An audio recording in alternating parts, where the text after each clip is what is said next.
কথা বলতে পারে না। না, এই সুবর্ণ সুযোগ হাতছাড়া করা যাবে না। এই যে আমি তোমার স্বামীর বন্ধু, মানে স্বামীর মতো যত্ন করতে হয়।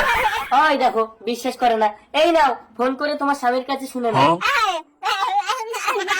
আরে হ্যাঁ হ্যাঁ, ঠিক আছে ঠিক আছে, বললাম তোমার স্বামী আমাকে বলেছে। চলো ঘরের ভিতরে চলো। আমি বউকে কি ঠিক আছে বললাম? তার মানে বন্ধু তো এতক্ষণ আমার বউয়ের 12টা বাজিয়ে দিয়েছে। সে আমার বন্ধু কই, বন্ধু কই? এর আমি কি করবো রে?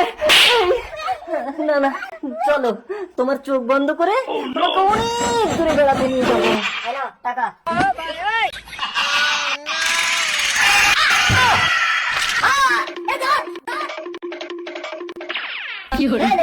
এদিকে একটা মেয়েকে ছুটে আসতে দেখেছিস?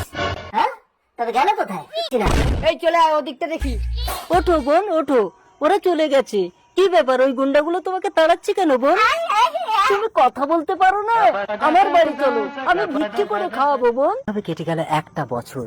একদিন তার পঙ্গু দাদাটি মারা গেলে অবলা খুঁজতে খুঁজতে চলে আসে তার নিজের বাড়ি। কে তুই?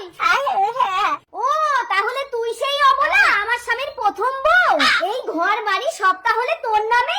তোর স্বামী তোকে বিক্রি করে আমাকে বিয়ে করেছে। এই ঘর বাড়ি সব আমার নামে লিখে দে। এই লিখে দে, লিখবি না? তোর জন্য বেঁচে গেলে তোর স্বামী। হয়েছে, এবার তোরা বেরো আমার বাড়ি থেকে।